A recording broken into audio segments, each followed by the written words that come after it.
Very pleased to welcome back to the show Aaron Dunn of KeyStone Financial. You can find them at keystocks. Excuse me, .com. Aaron, excuse me, I've got a little bit of a cough going on here, but so glad you're with us again. And I wanted to talk about, well, get a couple of things, get a broad base on the markets and your perspective, but I want to come and drill down a little bit because what caught my eye that Keystone, you've just done a very special cannabis report, and it's the first really in-depth stuff that I've seen cover the concepts right across the market and different stocks. I think you looked at 82 off the top of my head here. Aaron, but let's start with the general markets and what you're seeing now. Okay, so are we going to start? First of all, thanks for having me on the show. It's always a pleasure to be here. And I'm going to apologize first. I've been intermittently losing my voice this morning, so I may. We're a great pair. Exactly, we'll make a great pair. I may sound like a 13-year-old going through puberty, but it's still me, I promise. So looking at the markets right now, I really see two very different markets between Canada and the United States. So why don't I just start a little bit with Canada here, and then we can go down to the U.S. Yeah, great. Canada is really a mixed bag. You know, I've never really been too excited about the Canadian market in general, just because of the way that it's structured. I think that it's structured in a way that really works against the Canadian investor. I mean, it's so concentrated up here. Over 50% of our market is just in two sectors, resource and financial. Even those sectors, the financial sector is very concentrated. So the general market overall, I'm rarely ever really optimistic up here in Canada.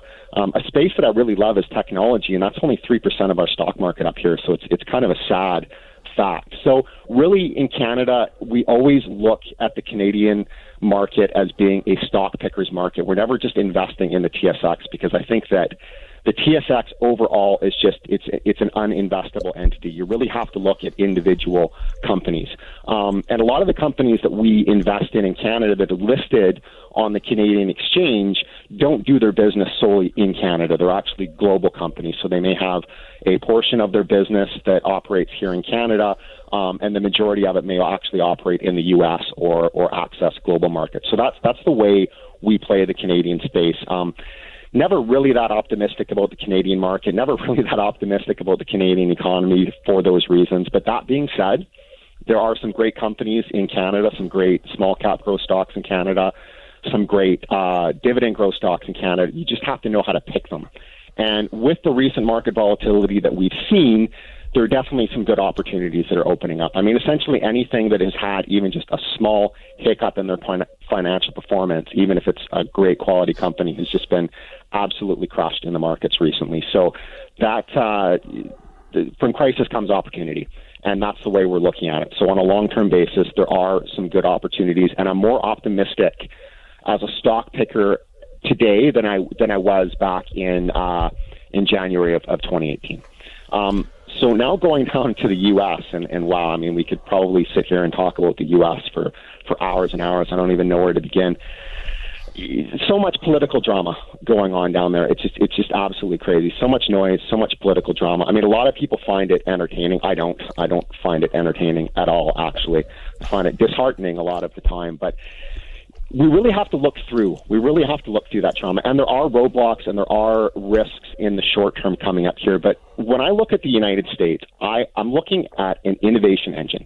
And over the long term, that is essentially what the United States has been, and has been an absolute innovation engine. I mean, so many of the great innovations have come from that country, disproportionately even to their size. I mean, if you just look at recent history, I mean, they were the ones that brought personal computers, internet, social media, the iPhone, the tablet. I mean, so many innovations that we don't even hear about come from that country. So that is what I think investors have to focus on long term, is investing in that innovation engine. And to me, technology, just as an aside, technology in the United States, 3% up here in Canada, 21% of the U.S. market, their biggest industry. And that says a lot about the mindset of the investing and the business population down there. So as with Canada, a lot of recent market volatility in the U.S., And it has opened up some opportunities on a valuation basis, good, solid companies that are now trading at prices that we are finding reasonable. So these are companies we wanted to invest in. We couldn't invest in them before because they were just too expensive, and now they're starting to open up. You just have to see through the drama, and you just have to look long term. Warren Buffett once said that, really the market is about investing in human beings wanting to engage in commerce with each other and become richer and improve our lives. And that's what technology does. That's what investing is to me, and that's what we're focusing on. So I'm actually more optimistic, strangely, now, January 2019 than I was in January 2018. But there are going to be a lot of bumps on the road, and investors have to be prepared for that. Absolutely. Well, I know one of the things you're working on with Ryan Irvine down at KeyStone Financial, and you can find them at keystocks.com, is the small cap portfolio, the World Outlook Conference small cap portfolio, which you'll be there to give. And as you said, it was a more difficult year in 2017. Didn't stop you from double-digit gains, though.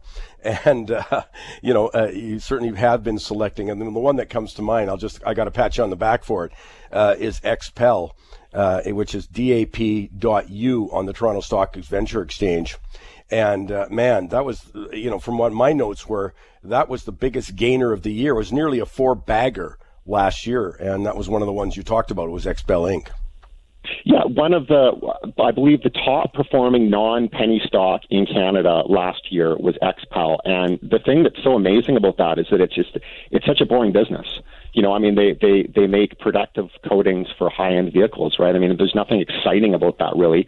But what was exciting to us is that they were generating high levels of profitability, just free cash flow, had a solid balance sheet. They were growing. They were accessing opportunities, and they were largely unignored just because they weren't a blockchain company or a cryptocurrency company or a cannabis stock. And that's where the focus was when we were looking at companies like XPEL, these boring businesses. And yeah, you look at XPEL, just an absolute machine of a performer in a year that was not a good year. And then the spaces that had all the hype at the start of the year 2017, the blockchain, the crypto. I mean, it's just been an absolute massacre in those spaces. We did a whole cross country seminar on this with KeyStone, and we showed later in the year in the fall what the performance of some of these blockchain and cryptocurrency stocks looked like, and it was really it was depressing.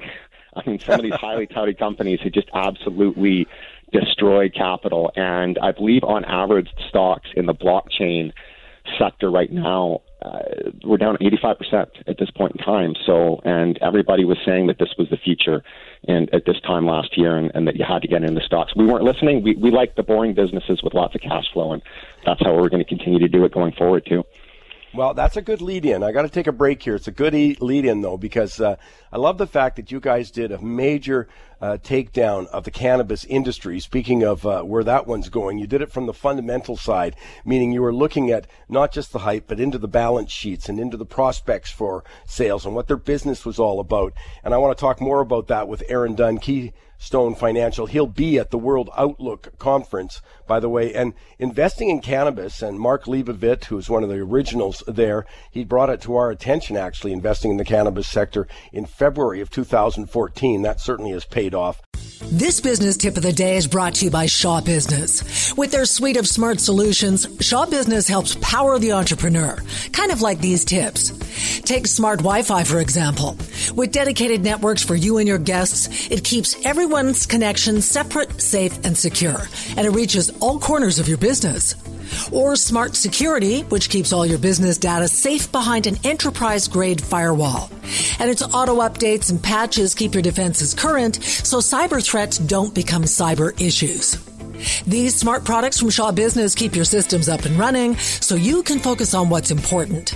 To learn more, visit shawbusiness.ca. Aaron, you're going to be at the World Outlook Conference. We're featuring as the kickoff about cannabis investing because, I mean, there's talk about a subject that's had a ton of hype, but your report on cannabis was the first time I saw a broad takedown of the fundamentals of this industry. What was your takeaway? Was there a broad takeaway from that? There is.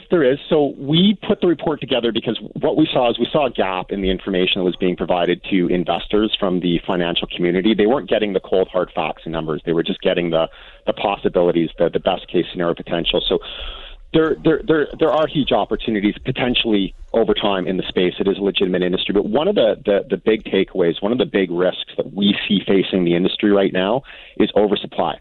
And what I mean by that is that everybody's talking right now, excuse me, about undersupply, about producers not being able to produce enough quantity. But it only takes about 3 months or so from seed to completion to get through a crop of cannabis. So these companies are able to ramp up production very quickly.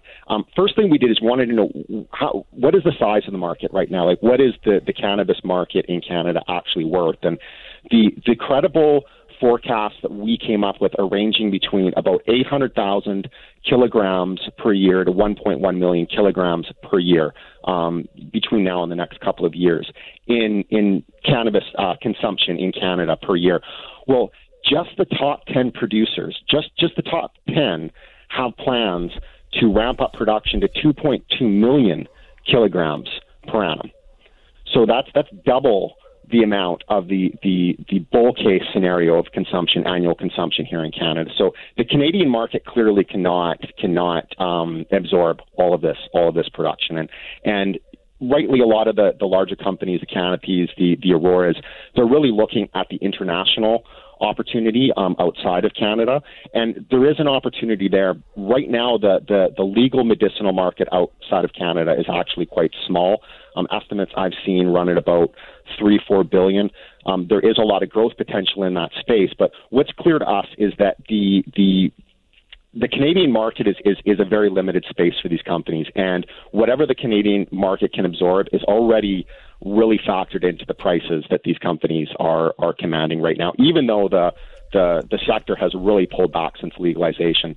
We initially, when we did the report, we were initially going to put out the report right after legalization on the 17th, but there is an absolute tsunami of volatility that came after the companies, after legalization occurred. And industry leaders, for example, like Aurora, like Canopy, were down at 1.50% in just a couple of months. So these are multi-billion-dollar companies. Canopy, the leader, is about a $14 billion market cap, and that company had lost just a huge amount of its value. Now they've come up a little bit since then, but what I think investors really have to do is they have to realize now that legalization has occurred, the realities and the cold hard numbers are going to be much more important when it comes to driving the share prices. The hype less so, and there's going to be some volatility in the hype, of course. But we saw the hype really ramp up right before legalization, and much like we saw in the blockchain and the crypto space, it is not a good idea to follow the pack just for the sake of doing it, because a lot of investors that would have gotten in at that point got absolutely killed. But oversupply is a major issue. In terms of the regulatory structure and the retail structure, that is also an issue as well. The provinces are very slow to grant licenses for physical retail locations, so most of the legal distribution is just basically going through online portals. It's probably going to take several years before the legal market really takes over the black market. Deloitte was saying in the first couple of years, legal sales will probably be about 70% of the market. So, really we're dealing with a limited market here in Canada. There is a big opportunity outside of Canada, but that hasn't happened yet. A lot of that is still based on speculation. So we have to be rational with this. I think that if you want to invest in the cannabis space right now, our advice would be to limit your exposure to a very small allocation of your portfolio at this point in time, and focus on the industry leaders, because 102 companies. We did research and write-ups on all of the Canadian listed companies, cannabis companies, and 102. So that's 102 companies. Well, only a very small percentage of those companies are actually generating any meaningful revenue. So once you go past the top 10 cannabis companies, the revenue really falls off a chart. The majority of them actually are producing zero revenue, so no revenue at all. And none of the 102 companies are profitable at this point in time. But the opportunity is that you take a company, one of the industry leaders, and if they're able to capture even, say, 10% of the Canadian market, so say 100 to 150 kilograms per year over the next several years, there is a lot of space for revenue growth there. Now, that's an if that any company will be able to capture that much market share, and we go into the regulatory reasons for that and the way that the industry is structured. But that is the opportunity for the industry leaders, to get a 10, 15% market share in Canada, some exposure, some revenue coming from overseas, and over the next couple of years, really ramp up revenue. They have been ramping up revenue, but you could see some of the industry leaders easily producing, $500 million, even $1 billion per year eventually, going 5 years out in revenue. So there are some opportunities there. We just don't want people to rush in with their hard-earned money and start indiscriminately buying cannabis stocks, because the time to do that was 2 years ago. Now the reality is taking hold, and you really have to start looking at the cold hard numbers. That is what our report is about. It's not about just selling a story to investors. It's about providing them with the information that they need to make good investment decisions. Well, I mean, this is the same thing that happens every kind of hyped market. You just mentioned blockchain. If you stuck the word blockchain on the end of anything, going back a couple of years, or Bitcoin, that kind of stuff, it went rocketing. I remember so clearly when the .com bubble hit. Literally, somebody who had a mining company just decided to call it, abcmining.com, and the thing went up. This is a similar kind of thing. That's why I so welcomed your report, to dig down and see exactly what are we talking about as businesses here. If you're not talking about it as a business, that's fine, but you're speculating completely. So if you want to talk about business, you got to get the numbers. And that's why I'm not sure if you're aware of this, Aaron. It's great. If people go to keystocks.com, well, there's a great deal on for getting the regular reports, regularly $7.99, on for $4.99, but you get this $600 report absolutely free included with it. You can buy it separately if you want, but it makes more sense to also subscribe, to the regular services of the small cap portfolio and all of the things that come with that, but you also get the Cannabis report. And the other thing, Aaron, let me just say, I'm really looking forward to chatting with you at the World Outlook Conference. You'll be presenting. We'll get details. You'll get stock recommendations, the small cap portfolio. All of that's coming your way. Thanks for finding time this weekend. Oh, it's my pleasure, Michael. Thank you for having me on the show, and I'm looking forward to seeing you and everybody else at the conference as well. It's a great time of year for us.